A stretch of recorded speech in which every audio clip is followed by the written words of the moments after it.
ويا مساء الجمال على أجمل الجميلات وأحلى متابعين بيشوفوني. هنعمل النهاردة مع بعض فراخ مشوية، بس ايه في جلبك. الطريقة سهلة جدا، واهم حاجة بقى في التركات المهمة اللي لازم تاخدي بالك منها الحشوة او الخلطة السحرية بتاعة الفراخ عشان تطلع زي بتاعة بره، بس مع اختلاف ان هنا هتكون في البيت ومعمولة بنظافة وأوفر وأحسن من بره. جبت هنا فرخة حوالي 2 كيلو وسامحوني يعني لو هبين التفاصيل دي، علشان في بنات كتير لسه بنات يعني ما جوزوش ما يعرفوش التفاصيل دي، والتفاصيل دي بتفرق جدا، لان في حاجات موجودة في قلب الفرخة بتاع الفراخ مش بيشيلها، ولو هي اكتفت بالتنظيفة بس هتزفر الفراخ. في حاجات كده من جوه بتبقى موجودة لازم تتشال، وطبعا المية تبقى مفتوحة دايما علشان اي حاجة قدامك كده تنزليها وهي كده بالمرة. يعني لو في اي زفارة في اي حاجة بتنزليها. انا هنا طبعا شلت الزور، لان في ناس بتوع فراخ ما بيشلوش الزور، وطبعا الزور ده بيزفر الفرخ مع الحاجات اللي حواليه، يعني انا ما بحبهاش. وطبعا ورا المؤخرة من تحت في حاجة زي الكورة كده برضو بتتشال عشان بتزفر الفرخ. فبعد اذنكم معلش انا حبيت ابين الفقرة دي، لان انا بشوف فيديوهات كتير يعني بيتبلوا الفراخ ومش بينوا طريقة التنظيف، ودي حاجة مهمة جدا من الاساسيات اللي تخلي الفراخ طعمها حلو ومش زفر. وبالنسبة للكبدة انا هشيل اي تجمعات دموية بالشكل ده، حتى لو هقص منها عادي مفيش مشكلة، المهم ان في النتيجة ما تبقاش زفرة وتبوظ لي كل الاكل. بشيلها كده بالمقص، بشيل اي تجمعات دموية، حتى لو قسمت الكبدة مفيش مشكلة، او لو عايزاها سليمة بالراحة خالص اي تجمعات دموية بتشيليها بالمقص بالراحة. انا والله وحياة ابني انا هدفي الوحيد من القناة ولا شهرة ولا ترند ولا الكلام ده كله. اكيد يعني ما فيش حد نفسه يتشهر، بس والله انا هدفي ان في فعلا بنات حرفيا ما يعرفوش التفاصيل دي، لان ممكن تكون مامتهم متوفية، في ازواج عايشين لوحديهم فبيضطروا يعملوا لاولادهم الاكل. فالتفاصيل دي مهمة جدا، فمعليش سامحوني لو انا بهتم بالتفاصيل دي.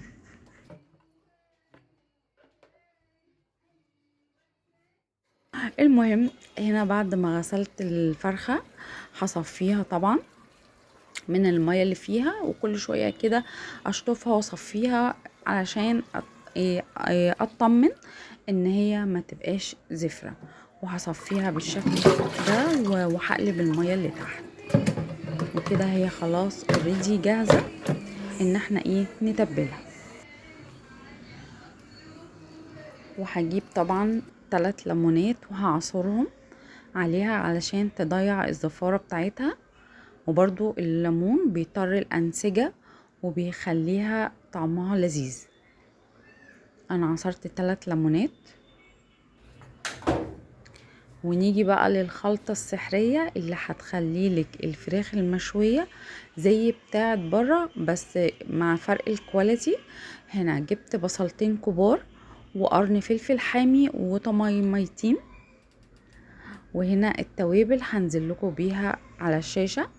معلقة صغيرة كمون، معلقة كبيرة بهارات فراخ، و7 بهارات وفلفل اسود وملح وكزبرة ناشفة وعصر وهنا عصير ليمونتين، حوالي معلقتين زيت، هنا كانوا شوية في الازازة، انا مش عايزة اكتر من كده. والتركية بقى الخطيرة هنا معلقة عسل صغيرة نحل، انا ما كانش عندي دبس رمان، وعلى ما اعتقد يعني في المطاعم ما بيحطوش ولا دبس رمان ولا عسل، بس الطريقة دي بتخلي الفراخ طرية وطعمها لذيذ. وحطيت معلقة كبيرة من صلصة الطماطم، وهقفل كده الكبة وهضرب كل المكونات دي مع بعض.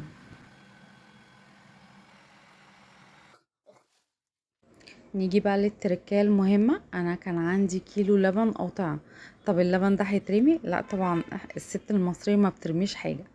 طبعا احنا المفروض بنحط كوباية زبادي بلدي يعني. فانا حطيت هنا حوالي نص كوباية لبن القاطع.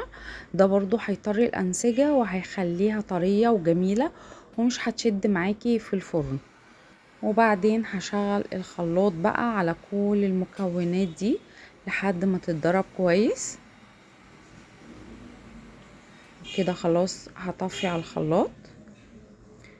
وادي الفراخ بعد ما صفيتها تماما من المية، وهنزل بقى بالخلطة السحرية اللي اكيد كلكم عارفينها، بس مع احترامي لحضراتكم طبعا ان في بنات ممكن يكونوا ما يعرفوش الخطوات دي، لان انا دايما بحب اهتم بالتفاصيل، لان انا عندي بنات في الشغل حرفيا ما يعرفوش الكلام ده.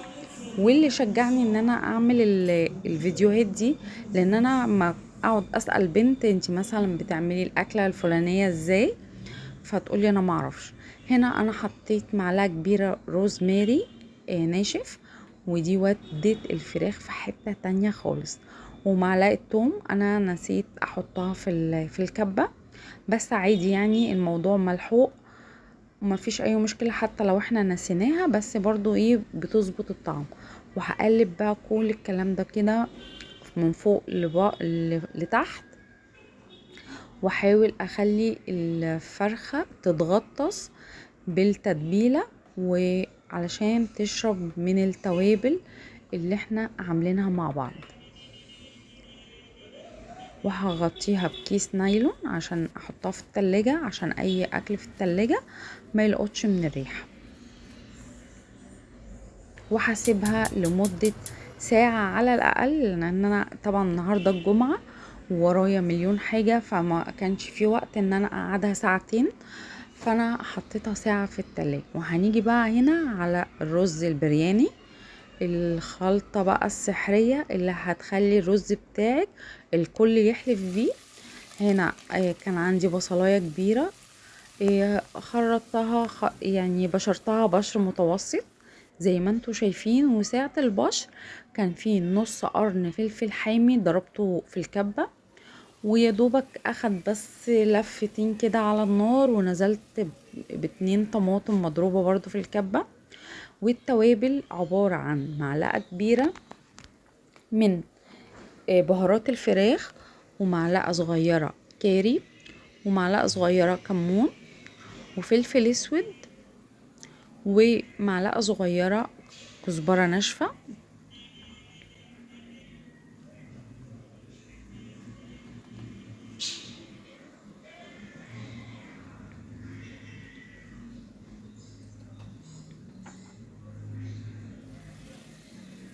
وهقلب كل المكونات دي كده مع بعضها.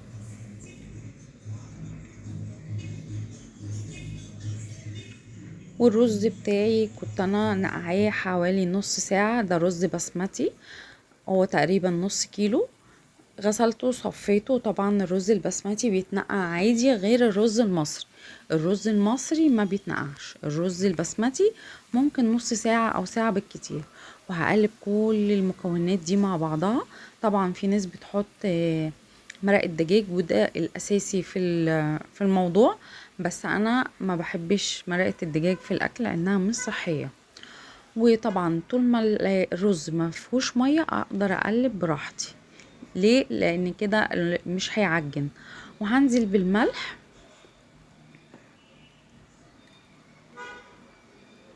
ومعلقه كبيره صلصه. التركات دي مهمه جدا، لان الرز ده حرفيا ريحته وطعمه يجنن، واللي هياكل منه هيقولك لا اعملي لنا منه كمان. ومش مكلف وسريع جدا زي ما انتوا شايفين، حرفيا ما اخدش وقت. وهنزل بالمية المغلية، وبرضو هغطي يا دوبك عقلة صباع فوق الرز. واول ما يتشرب، بص بقى انا هقلب بشويش ازاي، واول ما يتشرب ههدي النار، ولو احتاج مية ازوده. انما الرز لو المية بتاعته كتير وعجن، ده ملهوش اي علاج. واي فيديوهات هتتفرجوا عليها ان هي تعالج الرز المعجن مستحيل. خلاص الرز لو عجن انتهى الموضوع. هنا طبعا بعد ما اتشرب انا حسيت ان الرز ده محتاج لسه ميه، هو لسه ني، فانا بشويش كده بنزل الميه واساوي السطح. ودي خطوة مهمة جدا ان انا اساوي الرز كله وهغطي عليه تاني. بصوا بقى الاختراع ده، حلة كيك مقفولة اهي، وهجرب فيها شوي الفراخ. شلت الفراخ، افضل افتح فيها كده، اهم حاجة منطقة الصدر.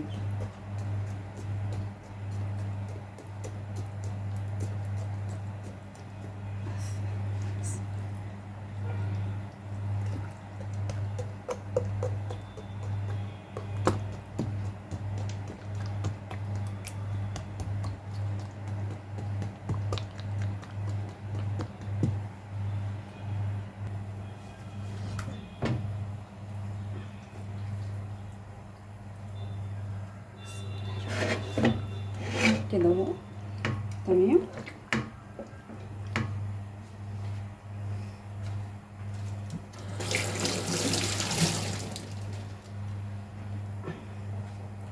وهجيب من الصوص ده كده عليها.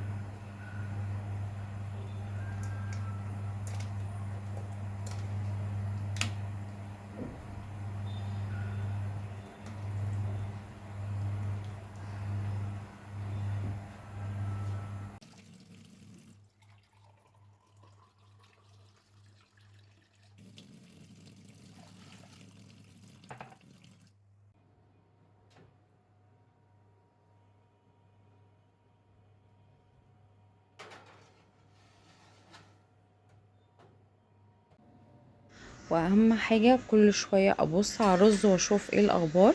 هو كده اوريدي استوى وبقى تمام وجاهز على الغرف. اما بالنسبة للفراخ انا دخلتها على اعلى درجة حرارة وشغلت الموتور، ولو مفيش موتور عادي لدرجة حرارة. لو متبلة الفراخ هتقعديها ساعة ونص في الفرن. لو مش متبلاها زي حالاتي كده وكنت مستعجلة، يعني يا دوبك قعدتها في التلاجة ساعة، خليتها حوالي ساعتين او ساعتين الا ربع، وفتحت الشواية في اخر ربع ساعة. وهنا الرز بعد ما خلص او مفلفل وريحته تجنن، وهغرفه في القوالب دي علشان افتح نفس ابني، عشان ابني حبيبي هيتغدى معايا النهارده. انا كنت ممكن عملت الفراخ عادي في الشواية او ممكن بكذا طريقة، بس انا قلت في ناس كتير يعني ما عندهاش فرن بالشواية، فقلت اجرب معاكم الخطوة دي. ادي الفرخة بعد ما خلصت انا فتحت عليها الشواية لمدة ربع ساعة. بالله عليكم بالله عليكم اشتراك ولايك وكومنت في القناة. انا تعبت جدا في الفيديو ده، او سواء يعني الفيديوهات اللي انا بنزلها المونتاج بياخد وقت، التصوير بياخد وقت وبياخد مجهود. واكتبوا لي في الكومنتات ايه رأيكم انتوا بتعملوا الفراخ ازاي، واكتبوا لي في الكومنت اللهم صل وسلم وبارك عليك يا رسول الله. واتمنى يكون الفيديو عجبكم، ولو بتتفرجوا لحد دلوقتي انا بشكركم جدا جدا، واستنوني ان شاء الله في الفيديو جاي. باي باي.